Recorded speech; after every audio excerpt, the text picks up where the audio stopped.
Well, good morning. My name is Pavel Shinsky. I'm the director of the Russian Chamber of Trade and Commerce. I'm really glad that we got together here to discuss a project that has been developing for a while. A lot has been said about it, a lot has been shown, and it's now taking up a very specific shape. I'm speaking about the project of the Moscow policy of the so-called Great Moscow, or Great Paris. Today, as the mayor, as soon as the mayor lets go of Maurice Leroy, who is the Minister of Urban Policy from France, who worked under the previous French president, and at that time the Paris area started developing really fast. Vladimir Zhidkin, who is the director of the Department for New Areas of Moscow, he's in charge of everything that's happened there. Alexander Timokov is not here. As soon as he shows up, I'll introduce him. Viktor Sinev is in charge of the science town in Troinsk. Abukanich, and Emmanuel Forest is our international guest from the leading company, construction development company from France. So considering how tight our schedule is, we only have 35 minutes left. I think that we can make do without without presentations. Those colleagues who have prepared presentations, please have them published. But I would like to ask Mr. Vladimir Zhidkin a question. How successfully are the projects going on? What is the advantage of the Great Paris rather than Great Beijing or Tokyo? Good morning, everyone.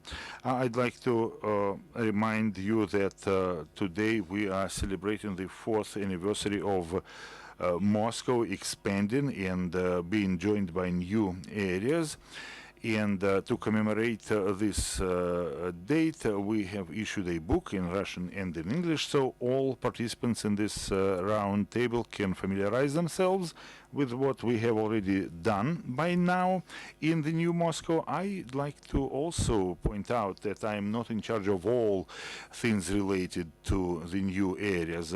I am only concerned with construction work, with the development work. We play the role of a coordinator.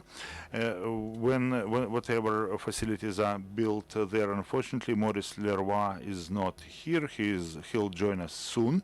He has been with us from day one, and as we started to develop layouts for the new territories, and then as we developed the general plan, we have always been in touch with Mr. Leroy. He participated in all the roundtable discussions. He has been from day one a principal advisor to Mr. Khairulin, and so his role from day Y until now has been great, and we are continuing our productive interactions. I would also like to point out that in addition to the experience of the Great Paris, in addition to the experience of our French colleagues, we also took into account and considered the experience of development other great cities of the world. It's really difficult without looking back to such experiences to develop areas that are greater in terms of their mathematical area than the old Moscow. So we conducted international contests, and that contest took a long time to complete. A lot of international companies participated, and so the best practices were used in developing the general plan for the development of new areas. We have visited great cities of the world, Singapore, Paris, Berlin, and other cities, and we also enjoyed their lessons learned, and we borrowed their best practices. The most important takeout is that we need to be oriented toward the resident of the new city. We need to understand what the needs of that person is, what conditions need to be created in order for this person to live a comfortable life. This principle is at the foundation of all of the documents that we have developed, planning documents and layouts and the general plan. all projects that are developed there are based on this principle. And even now, whenever we design any small facility, any small building, we proceed from this fundamental principle. The key goal is to create a comfortable environment for an individual. So our such philosophy is reflected in all the infrastructural documents, in all the infrastructural grids and engineering systems, modern engineering systems, social facilities. They all target creating a comfortable environment. We need to have enough jobs in the area, and the range of those jobs should be as wide as possible so that any resident could find a job for herself without having to leave the area. So therefore, for this reason, we aim to provide more jobs in the new Moscow than will actually be needed. We are providing 200,000, and the actual need is 170,000 jobs. So these were the principles behind the development of the new Moscow, and in parallel with the development of the general plan and other documents, in parallel we tried to develop these new areas. And even at the time when the new areas were being transferred to us, there already were a lot of problems, and now we're building a new subway line there, a metro line, and we also improve the railroads. So all public transportation systems are being improved, and the same is happening to social infrastructure facilities. So even today we have things to be proud of. Thank you. Thank you very much, Vladimir. But what is left? What else do you have to do in terms of transport, infrastructure, and economic development? We are only at the beginning of this road.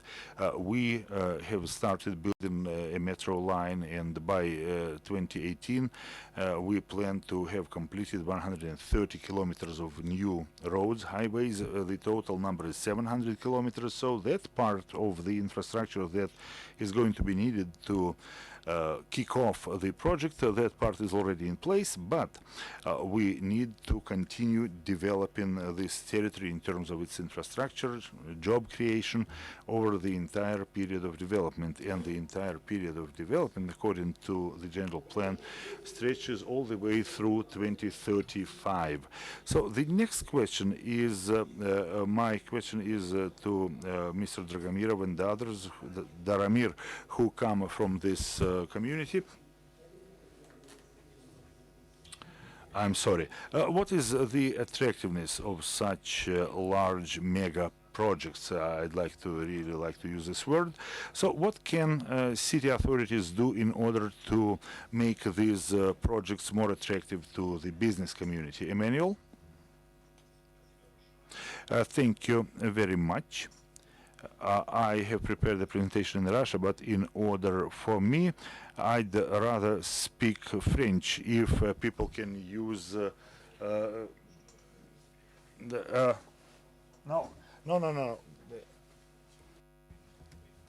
Comme la nôtre, peut s'intéresser au projet du Grand Moscou.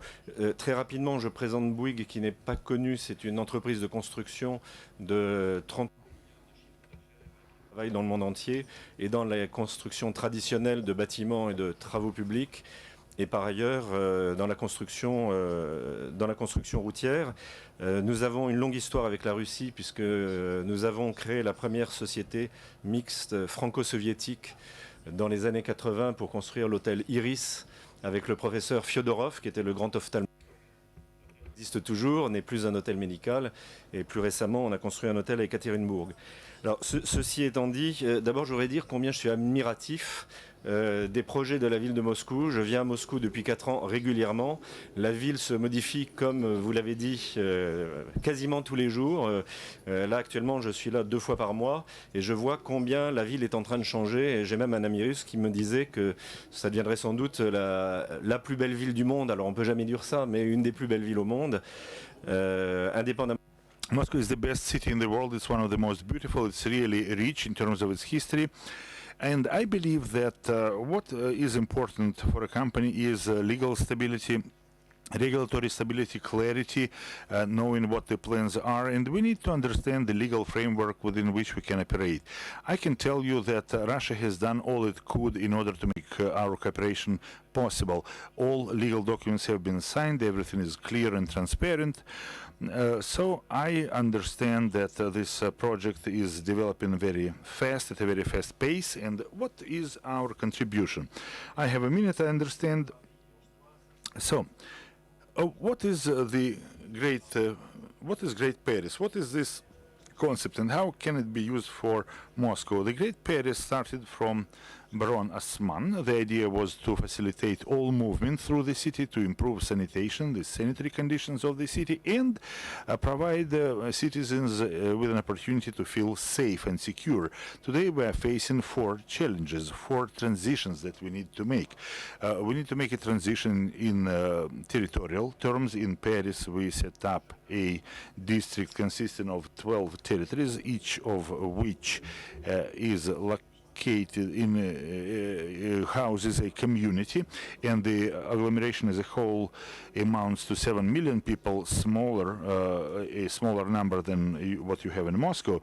There have to be areas of opportunity where people need to have jobs, and now citizens do not have to travel far in order to get a job. In France, which is a centralized country, in order to get to your workplace, you need to cross the city. I think that a few years ago the situation was similar to this, and the second transition we need to make is the energy and environmental transition. By today we have spent a lot of money in order to make sure that energy is consumed in a more reasonable way.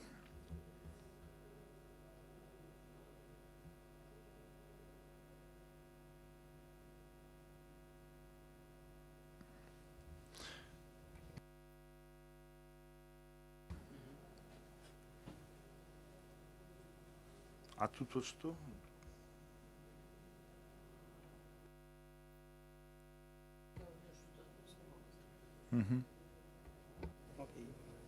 Donc je disais que vous allez voir la photo, on a dépensé 150 millions So as you can see the amount that we have spent, and originally the cost of those buildings was such, and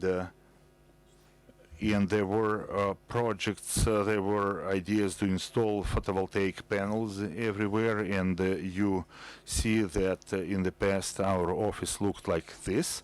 Today we can introduce the concept of large development, large growth areas, and we can develop areas for the residents where they can enjoy their lives in their apartments. And in terms of making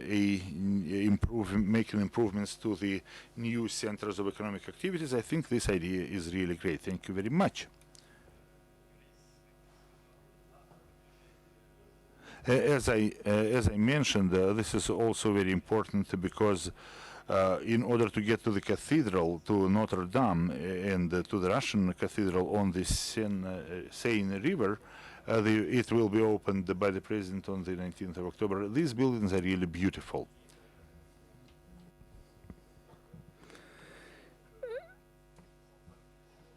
And now you can see the central office, which is called Challenger. We have received 3 certifications which exist internationally. We have all the elements which have been developed, solar panels to generate energy, and to sum up, you can see this green office and this positive energy and energy efficient areas are there. You can see all the elements on the slide, and what's important for that every citizen can use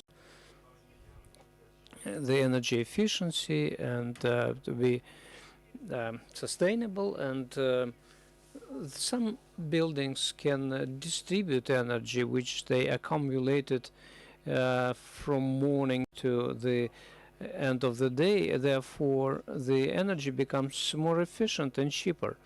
Now our goal is to reduce the daily consumption from 5,000 watt to 2,000. Energy is not that sufficient in Russia, but still it is an important example, and I believe that at this point I can stop and then I'll take questions. Thank you very much. Dramir, your viewpoint of a local citizen, what is your take on these mega projects? Well, I don't know when I am local or not, but actually we are kind of aboriginal people, and in 20 years we have learned a lot, and we came to understanding of some things which took decades for some of our colleagues to come. And if we talk about New Moscow story, the situation today is such that a New Moscow is most promising from the viewpoint of new developments, not only for Moscow region but for the entire Russia in general. And why? I will give you an example.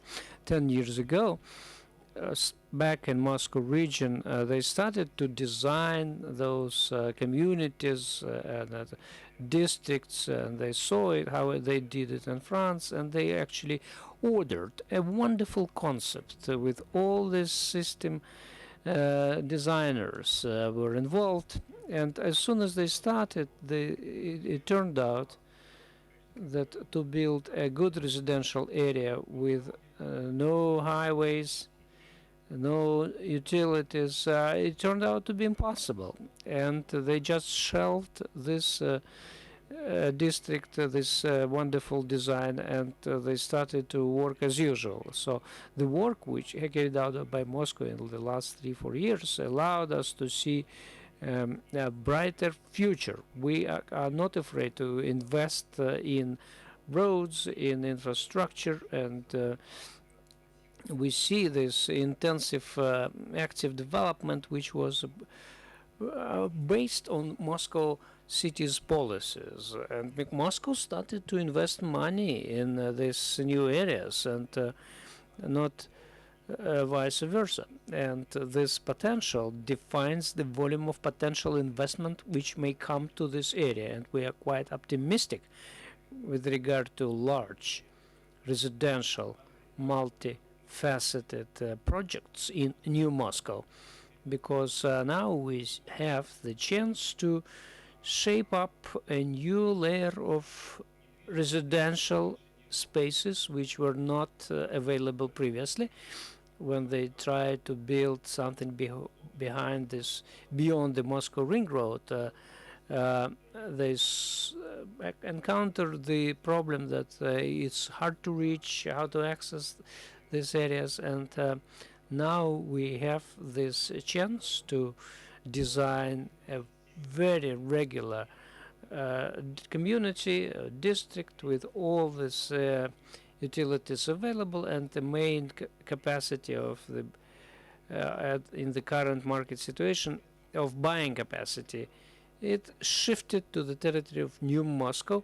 And in the coming 3-4 years we will have new districts erected there which were completely supplied, and people will be happy to work there, to live there, and it will be easy to come to these regions and from them.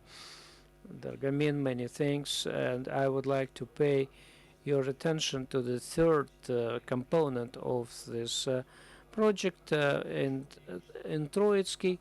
What is the advantage of cluster model for innovation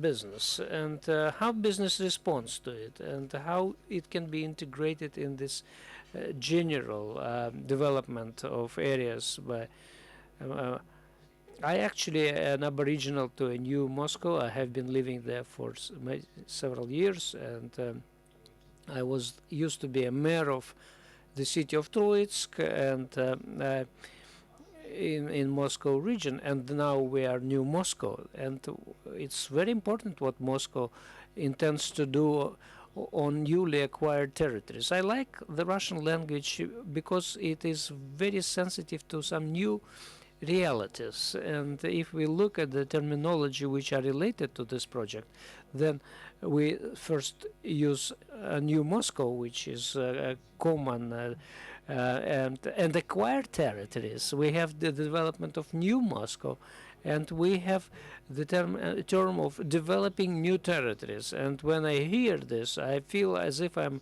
kind of aboriginal tribesman from Australia. Or we need to develop New Moscow area, and it is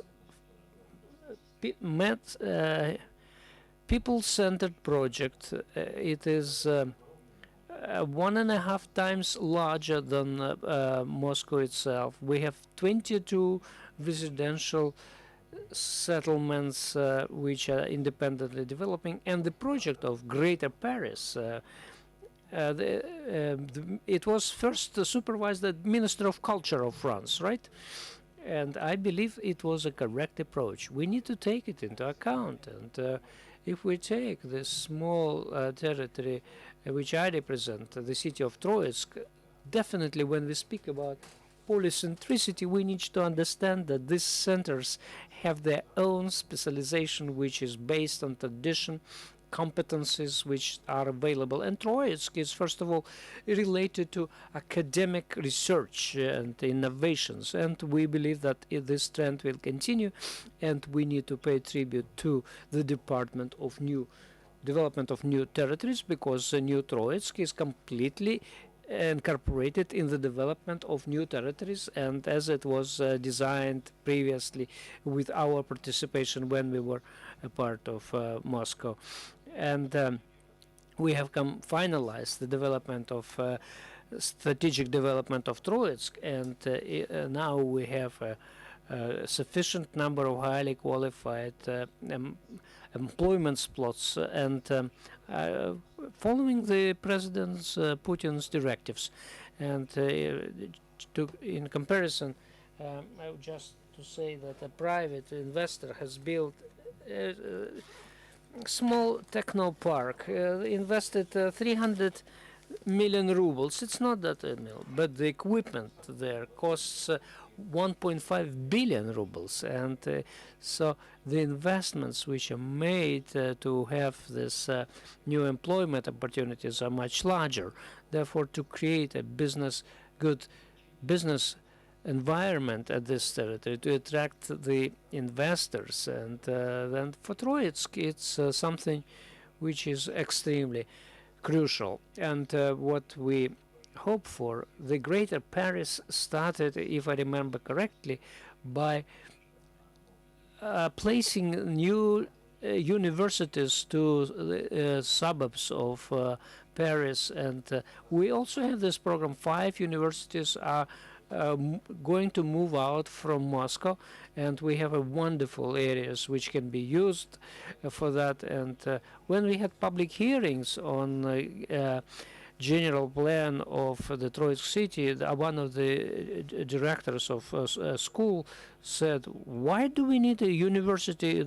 Because students, it's noise, it's drugs, there's fighting, and that was his understanding of students. And then I told this at public hearing in the 16th century, and the Count Oransk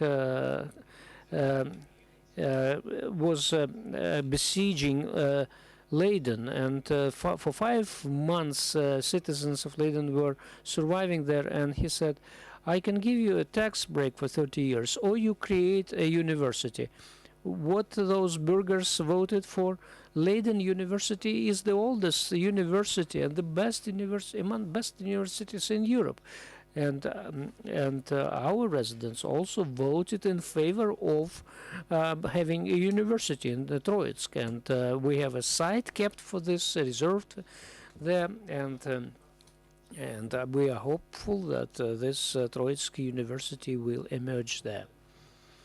I just imagined what we can build, what kind of elite residential spaces we can build at Vorobyovo Gory, the Sparrow Hills. I remember in France that this school, polytechnical school, which was in the center of down of Paris, and they moved somewhere to the greater Paris area.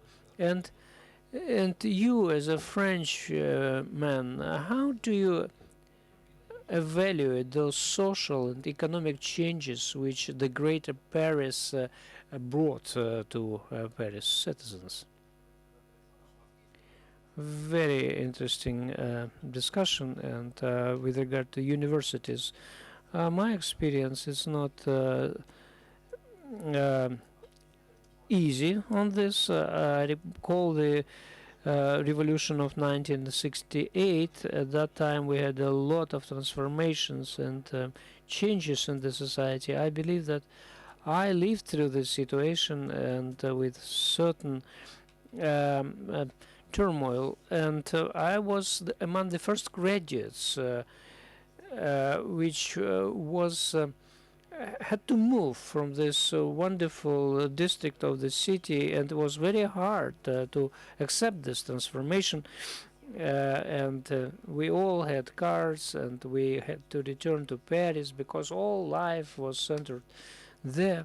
Our office is located far, but we managed to create a living environment. We have a theater there, and there are important points which we need to touch upon, which are relevant to what we are discussing. The university lives through a digital revolution, and there is no need to be in the classroom because you can learn in a remote manner. And this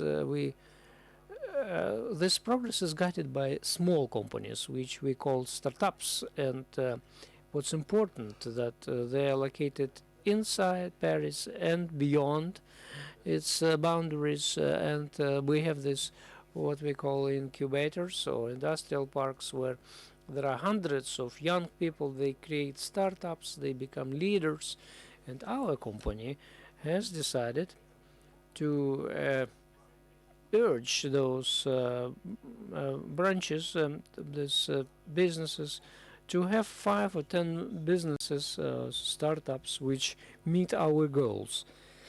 And this is our support to young aspiring people who would like to become businessmen. We actually support their creativity, and our managers are also quite supportive of this. We believe that this kind of forum where we discuss economic activities contribute significantly to it.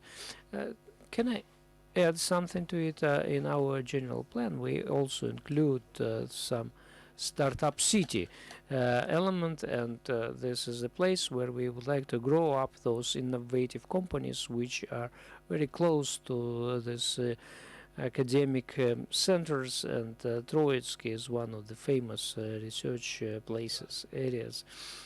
And I'm very happy that some politicians declare about some convergence, and but then we see that there are some comparable steps next to us, and we talk the same language, and we are happy that this school director is not with us. We still have 10 minutes to discuss and Q&A, and Mr. Leroy can actually escape from our mayor of the city. It's not that easy. If you have any questions, please introduce yourself so we understand whom we talk to and whom you would like to address your question to. Yuri Kochetkov, ex-Ford company, Mr. Zhitkov. This week we had very interesting news. A Kia company offered the leadership 1.3 billion rubles to be allocated to develop these roads around their malls. And can you comment on this? Yes, we did receive it from IKEA. 1.29 billion rubles are offered as a charity into our road development fund to have better access to the shops, and they are planning to build one more building at the lot, and it will be the biggest mall comparing to all other IKEA shops across Europe, but there the situation is quite tense, and we have this traffic jam at the Moscow Ring Road next to it. Therefore, we need to invest significantly to improve transportation and the access to Kaluzhskaya highway. And we gladly accepted this proposal, and we improved the transportation scheme, which will be incorporated in our this road network in Moscow, and we will do everything to build quickly this kind of roads.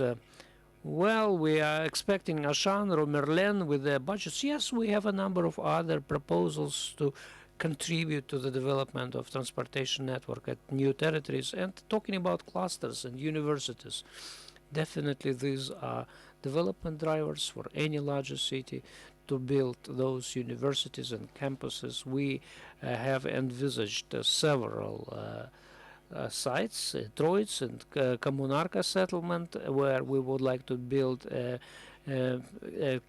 branch of Mises universities, and we will have some standby sites for universities and techno parks and industrial parks, and 12,000 hectares were actually allocated to keep those sites for techno developments. Vladimir Barkin from my question concerns Greater Moscow and the Moscow citizens. We heard about the idea of moving the universities to the suburbs to Greater Moscow, and what about the offices downtown where the bureaucracy actually is located, but we have a lot of tourists these days, and those ministries and their personal cars, they create a lot of traffic and traffic jams. Is there any tendency or desire for to move them to the south of the area, to New Moscow? Vladimir Fedorovich, as in the Moscow regions, we don't want them to see nearby. What is the school director thinking about it? Now we need to do greenfield. We don't try to house them in the existing communities. I will not speak about federal authorities, but Moscow offices and departments have plans to move next year to new territories. We are completing the construction of a new municipal building where one-fourth is allocated for the municipal offices, and four-fifth will belong to businesses, and they're kept open. So I'd like to make an addition to this remark. We all have been waiting for this process to kick off because it would mean better development opportunities for the Moscow region. And I would like to remind our French colleagues, among other people, that very few people that 3 years ago a letter by Napoleon was auctioned off in Paris, in which he writes that on the 20th of this month I'm going to blow up Moscow. But I think that our future will not be quite so conflict-ridden. And what Moscow is doing now in the new Moscow areas will be in the best interest of both the old Moscow residents and, of course, in the best interest of the residents of new Moscow. You are speaking about Kommunarka, correct?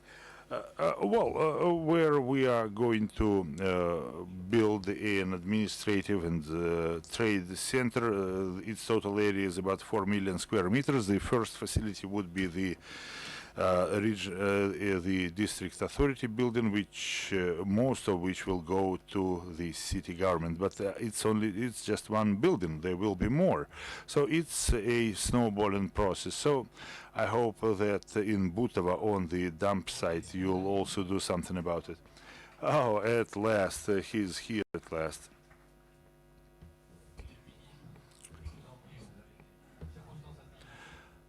Well, please, Mr. Minister, we've been looking forward to seeing you. You can speak French if you wish. This room has a simultaneous translation system. We have had discussions with our colleagues and friends about similarities between the Greater Paris and the Greater Moscow. This book was published on the 4th anniversary of the project. And we wanted to discuss Greater Moscow, and Vladimir Zhitkin reminded us that there is cooperation between Paris and Moscow, that you accompanied us at the initial stages of the project. And what we are interested in today is your comments. How is the Greater Paris doing, and what is your view of the evolution of this area? I apologize, first of all. Marat and Mayor really wanted me to open the plenary session.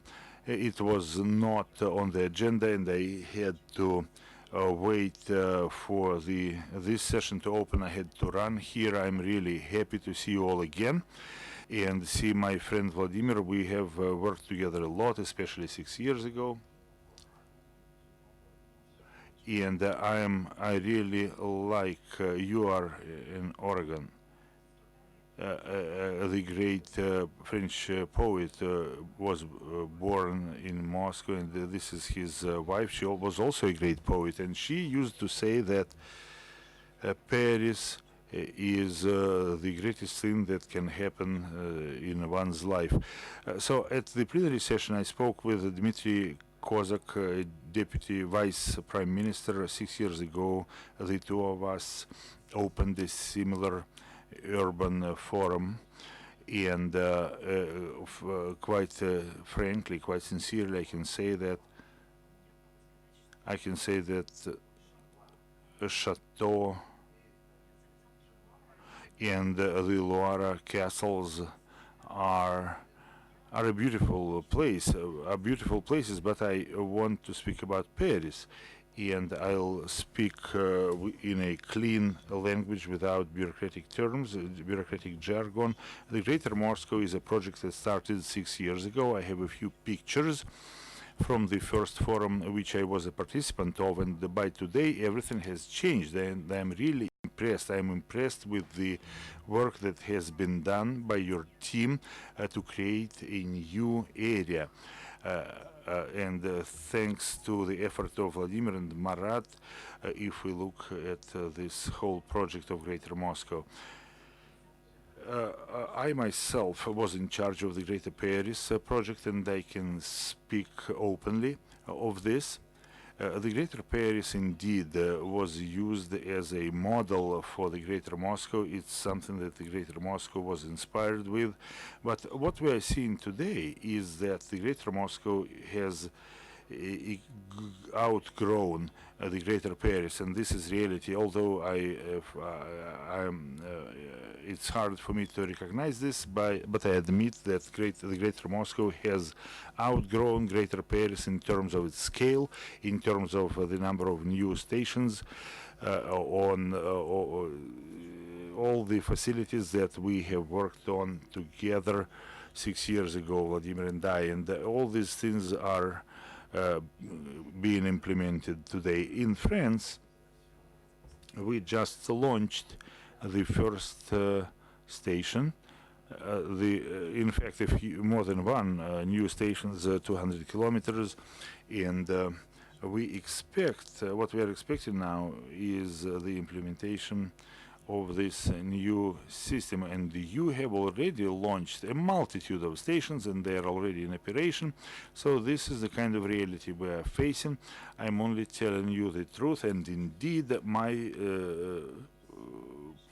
point of view is that the Greater Moscow is really impressive. It impresses us, and I can tell you that Mr. Fares, who is in charge of Buik, can also witness this, and Gerard, Mr. Ali, also can speak a lot about this. He is here not in his capacity of of the NG top man. He arrived here in his capacity of an international of a national president of the COP21 environmental conference. It was with his assistance that the transition to the energy efficient economy has taken place. And I'm not being diplomatic, I'm telling you the truth, General Mr. Ali. I wanted you to come to Moscow to visit the urban forum. That's what I told him, and that was because you would see what Moscow was and what it has become. And I can tell all the delegations that Mayor Sobyanin had a great idea of setting up this forum. This forum is not just about the image of Moscow, it's about a lot of those things that we are witnessing. It has to do with the snow. Moscow has an image of a snowy place, but we want to see Moscow as it is.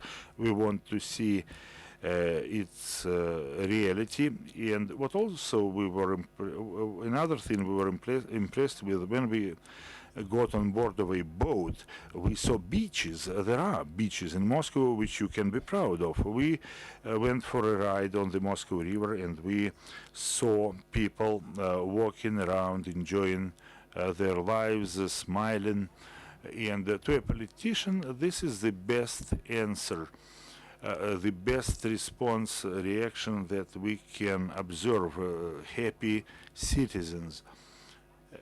When I was on the plane, I talked with a woman who recognized me. She told me, "You are the urban minister." I told her, "Yes, indeed I am."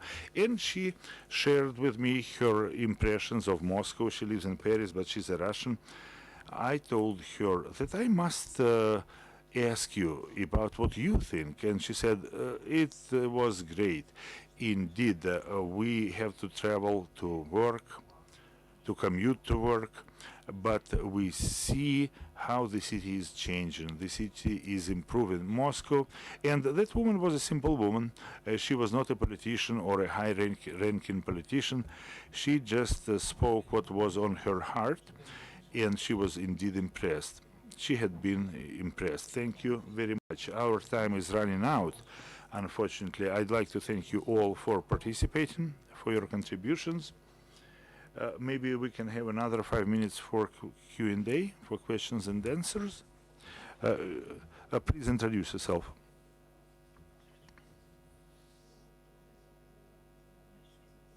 Thank you very much. I work at a university, and I wanted to know how would you explain the difference between how would you explain the Greater Moscow project developing, growing faster than the Greater Paris project?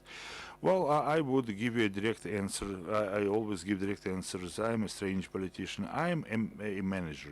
That's true. I'm an executive. It's understood.